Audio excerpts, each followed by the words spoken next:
Hello, I'm J.R. Pandy, the No BS Gardener, and today I have the honor, the privilege of interviewing a legend of the lawn and garden industry, Curtis Cappelle. Curtis, it's my understanding that you've been a groundskeeper for a lawn and garden, for a golf course superintendent, Golf course superintendent. and then you own your own garden center, Yes. and you work for one of the most premier lawn and garden distributors in the nation, right? Yes, that's correct. So you've got a little bit of knowledge. A little bit. Well, here today I want to talk to our viewers about their lawns. What's the best way? What should we do? What should our people use to have a great lawn? Well, you should get on some kind of a fertilization program. That's very essential. If you really want a nice yard, you should feed it on a regular basis, usually 4 times a year. I recommend you start out with, of course, the crabgrass controls to keep the crabgrass out. Because if you don't keep the crabgrass out, it can destroy a lawn. It doesn't look good, but it also will destroy the lawn. And then you follow that up later on with the weed and feed or weed killer for broadleaf weeds. And then you use your summer fertilizer and your fall. Fall, most people don't think fall is very important, but it is, because what happens, it sits in the ground over winter and feeds those roots. So when the spring comes and warm weather, it's ready to come and pop right out of the ground because the roots have been fed, they store food, and it's ready to go. Okay, that's good knowledge. I know a little tip that we always use here at the Garden Center is to remember the name Emil, E-M-I-L, Easter, Memorial Day, Independence Day, and Labor Day. That's the greatest time to remember to do your 4 feedings. Now we're sitting here in front of a Greenview banner here, and they're kind of on the cutting edge of technology with their new formulations for fertilizer. Wouldn't you agree? Yes, the Green Smart technology is, I've been very impressed with it. You know, I've been in this business a number of years, and fertilizers come and go, but this one, when I first saw it 3 years ago, it really excited me as a great way to, one, have a great yard, help protect the environment, because they're using a combination of natural products and their Mesa product for golf courses, and it'll keep a lawn green for 12 to 14 weeks. So I've been very impressed with it. It has what you're probably hearing a lot of is leaching into water tables and stuff.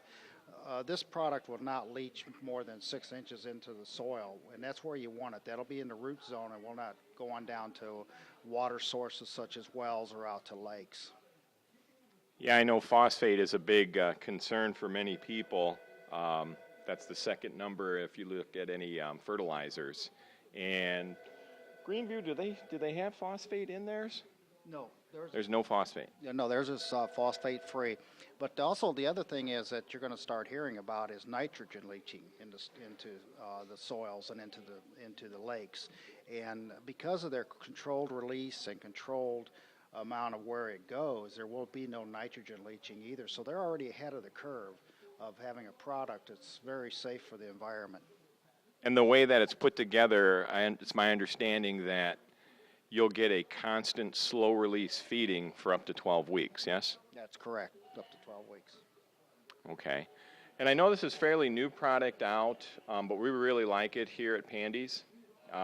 They've got a great offer that Greenview has put together for everyone to try this. Basically, all you have to do is buy 4 bags. Doesn't necessarily have to be crabgrass, weed and feed, fertilizer, and fall feed, but you could get 4 bags of, say, weed and feed, and they're going to give you a pretty nice rebate, right? Yes, it's an in-store rebate, so you don't have to send it in.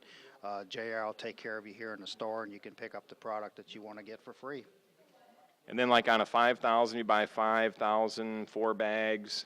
It's $20. Yes, that's a $20 coupon. On the 15,000, it's a $30 coupon. So you can try other products then. Basically, you can come in, and if you wanted to try a Bear product, a rose and flowers, you could come in and basically it'd be free to you.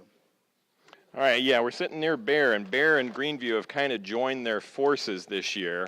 And with the $20 or $30 in-store rebate that you get, or coupon I should say, a lot of people are picking up this season-long grub control. What's the best timing? I know there's season-long grub control.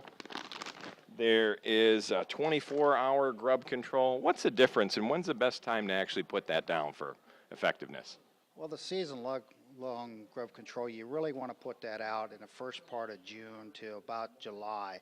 The reason being is the closer you get to the grub hatch, which usually occurs around July, middle of July, the more effective it's going to be. You get a 98% kill if you do it then. If you do it now, the efficacy is lessened, not by much, but a lot of grubs and 20% that you don't get. So if you could put it out into June, first part of July, and get it watered in, that would really keep 98% of your grubs. It would kill them, 98% of your grubs, and the season long will only kill young grubs. It will not kill mature grubs, and that's where the Dilox or the 24-hour kill comes in. You have to have something that'll go in there and kill them right now.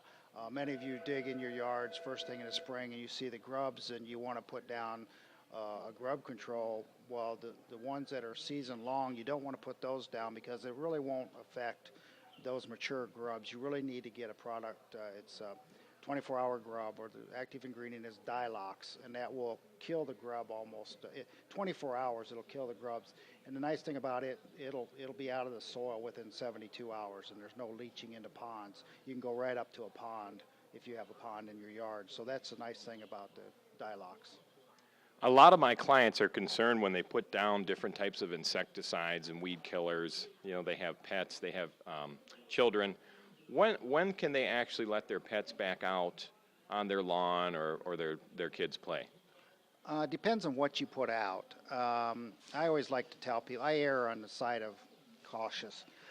If you're going to put a weed and feed or a weed killer product down, put your dog in the front yard or backyard, treat that front yard area, let it dry if it's a spray, or let it get watered in if it's a weed and feed. After the weed and feed needs to be watered in.